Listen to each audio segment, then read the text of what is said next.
Go, Sue. Thank you for coming on. That's okay, no problem. Yeah, apologies. It was a bit last minute rescheduled, and this is my work's laptop, and I've had a bit of a Yeah. battle to get it set up. Our IT Apologies. department sort of ring fence everything. No apologies required. If anything, all I have for you is thanks. So, guys, just so we know, Sue came in here with like no notice. Sadly, Fiona couldn't make it tonight. So rather than leaving me here hanging on my own, when all you guys are stuck listening to just me, which I'm sure will be the worst thing in the world, Sue raised her hand and says, "You know what? I'll come in and help." And we needed the help, Sue. So you hopping in like this means the world to me and Davina. So thank you for doing it. Oh, You're a no star. problems. Absolute star. So why don't we go right back to the beginning, Sue, and let us know a little bit about what it was that you were struggling with before we met. I would probably say life in general. So I've always been a little bit odd. I was classed as a child. We think that I might have autism, bit of ADHD, something, but don't have a massive amount of friends. And obviously, with the age that I am, how to behave as a child was kind of drummed into you. So you just learn the behaviors. And I had obviously not necessarily coping mechanisms, but my expectations were just that that was life. Now, of course, COVID struck, and quarantine, everybody keeping 2 meters apart, nobody socializing. Loved it. Found it very difficult to get back to what they classed as normality. And the way that I coped with that was to do what I had to do: go to work, deal with people, come home, curl up in a ball, and eat. And that was it. So in the space of 3 years, I probably put on about 5 stone. I mean, I ate a lot.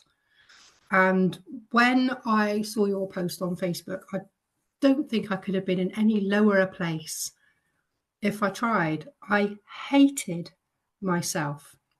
I hated what I'd let myself become. And I just did not know how to get out of that cycle. Don't get me wrong. I used to do weightlifting. I used to do running. Obviously, I'm sort of medically trained. I probably know the calorie count of every food item. I know what I'm supposed to do. I just didn't know how to make myself do it.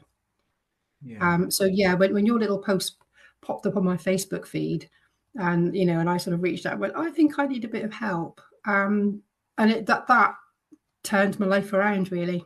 That's hard too, by the way, to actually A, admit someone needs help and B, reach out, raise your hand up. That in itself is tough. Like a lot of people are very independent. So asking for Mm. help itself. And if a lot of us are brought up this way, by the way, asking for help is a sign of weakness. I think it's a form of strength because how else do we keep learning and growing? I love the expression stand on the shoulder of giants, like learning from your mistakes. Like intelligence is learning from your mistakes, but wisdom is learning from somebody else's. So if I can speak to other people who either do it for a living or do it more often, then I can just progress faster. And I love that you did that. You didn't lie down to it. Like you didn't. You actually asked for help. But you mentioned that you're at your lowest point. Where was that showing up? Mm. What areas of your life was that showing up?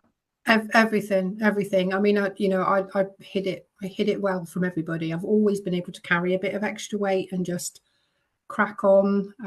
It didn't slow me down, but I was finding every aspect of my life harder and harder and harder to do. Just walking up a flight of stairs, I'd be out of breath. I'd have to sort of like kneel on the floor to empty the washing machine. I couldn't just sort of crouch down or squat down. So, physically, I felt ruined. Mentally, I felt ruined. My anxiety was through the roof. Yeah, just every aspect of my life was impacted. But I continued to sort of hide it from family so that they had no idea that I felt like about 100-year-old woman sort of like falling out of bed in the morning. My back was aching, my knees were aching. It was all pretty grim. And yes, like you said, that not being able to show weakness. I've always been the doer, the one that sorts problems out, gets stuff done. So to completely implode like that and just sort of like, go in on myself and shut the world out. Yeah, that was hard. That was really hard. But it was also, in a weird way, sort of comforting. I can't really explain it. I know that I should have been embracing life, embracing challenges, but it was just so nice to just kind of curl up in a ball in the evening and go, I'm going to do nothing. I mean, I literally went nowhere.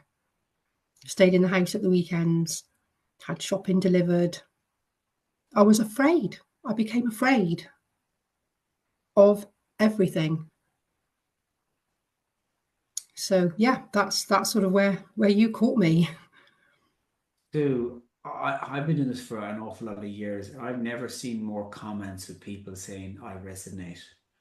Everyone's saying, this is where I was, this is where I am. And I'm always the doer. Like the comments here are just incredible. And I think it takes a huge amount of courage to say that, because it can be really isolating. You're doing that, staying in the house, not going out, and there is a comfort to it, because if you don't feel good about yourself or you've gained weight, you don't necessarily want to be around people. And but it gets to a stage eventually that if we don't do something about it, it becomes irreversible. If we just consistently keep going down that path. And what was the straw that broke the camel's back? You mentioned you've seen it pop up on Facebook, but what was it that made you think, you know what, I need to change this? What was the main driver for you? Right, this is probably not as bad as it's going to sound, but I was having some heart palpitations, which I think was because I had COVID. That was the only symptom I had, was heart palpitations. And the thought that popped into my head was, I could die from this, and I was not afraid. Part of me went, that would make life so much easier if I didn't have to live it. Yeah, I don't have suicidal thoughts, but I just thought life is that hard. Yeah. Why are we doing this? Why? What is it all about? Where's the joy? There isn't any.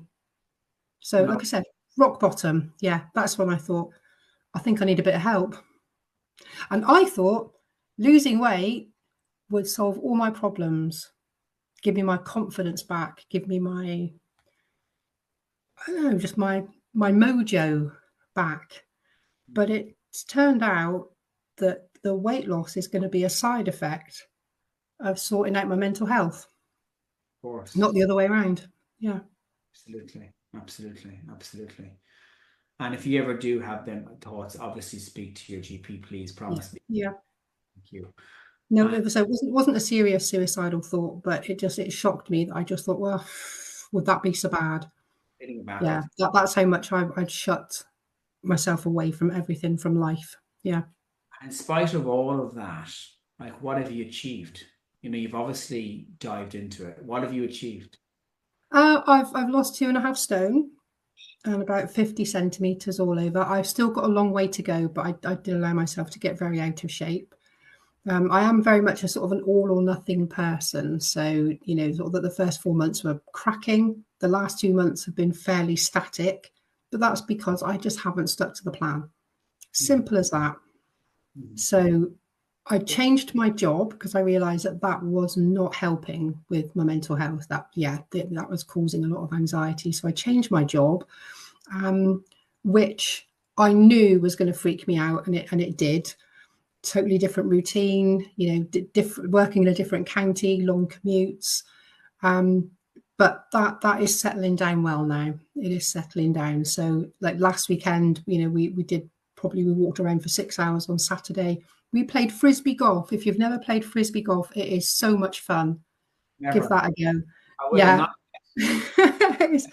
that was a great deal of fun. Yesterday I spent 3 hours at the beach in the water, Wow. swimming, you know, rock pooling, bodyboarding. I ache a bit today, but yeah, it's. Oh, pause there. Hang on. Well, I told you one of my goals was that I wanted to surf. So I think I'm not going to do it if I don't actually get myself out there and start practicing. Talk about polar opposites to like not leaving the house. To Yeah, like climbing, surfing, frisbee golf. Like that's chalk and cheese in terms I know. of life transformation. And that's out doing things, being active, like Yeah. out, also fresh air as well, by the way. There's an awful lot to be said for being outside as well, despite the weather in the UK and Ireland. But still, it's an awful lot to be said for it. And how is that making you feel that you're doing all of these things and you're keeping your word with things that you promised to yourself? These are promises you made to yourself. How is that making you feel? When I do it, I feel epic, absolutely amazing. I really have to be very conscious of the fact that if I've had a bad day and my anxiety's up, then I will kind of go, no, I'm going to sort of hibernate. And I Yeah. have to kind of make myself do things. It's like even if you just go for a walk, you'll feel better for it. And for some reason, shoulder demons kind of go, no, no, you just want to wrap yourself up in a blanket and just shut the world away. You'll feel better. But if I go out for a walk, go down to the beach, whatever I do, I come back and I'm literally kind of go, I want to do that again. It's like if I get out and actually do something active, it makes me want to do more. Not for everybody, but for a lot of Energy. Yeah. course. Expending energy gives you energy, and not for Yeah. everybody.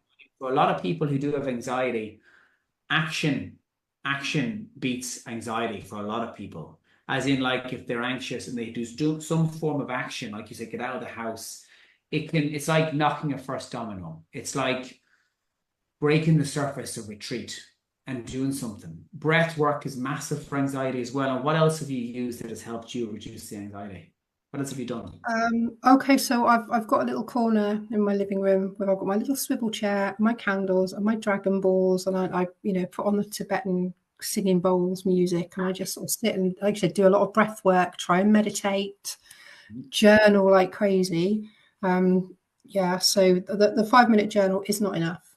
It isn't.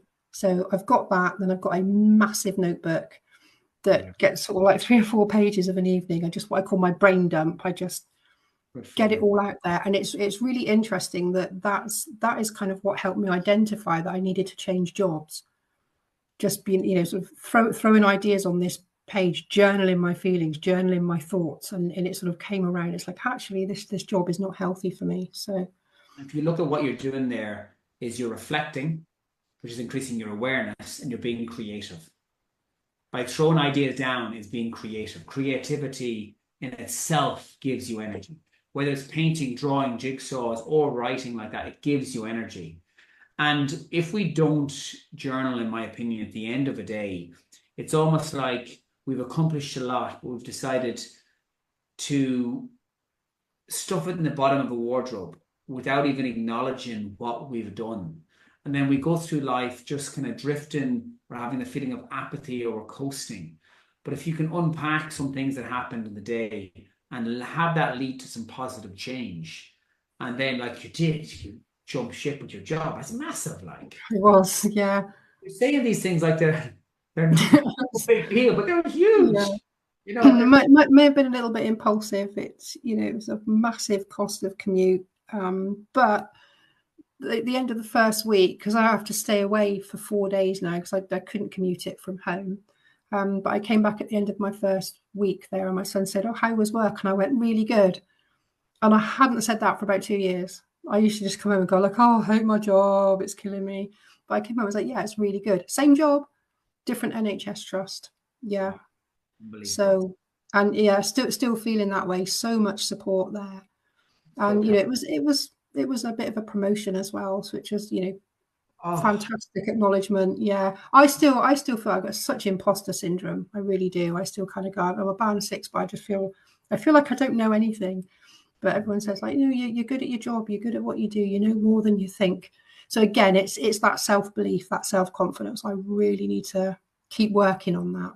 that's one thing we should all be continuing to work on. I completely agree with you on that. And imposter syndrome, by the way, if you can view it differently and you can view it in the means of I'm doing something now that challenges me, it means I'm stepping out of my comfort zone. That's almost an argument for if I'm not ever questioning my competence, that means I'm not stretching myself.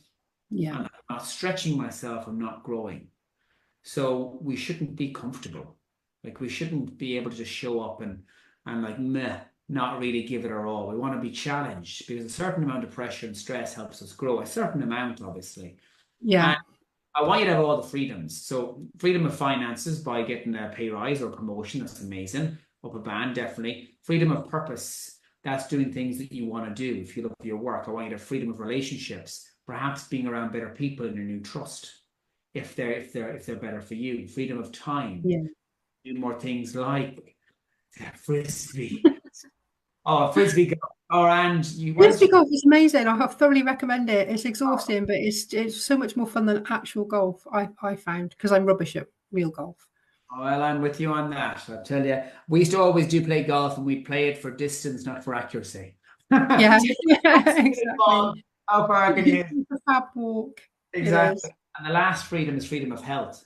And if you've lost 2.5 stone and 50 centimeters, you've already extended your life by about 10 years minimum.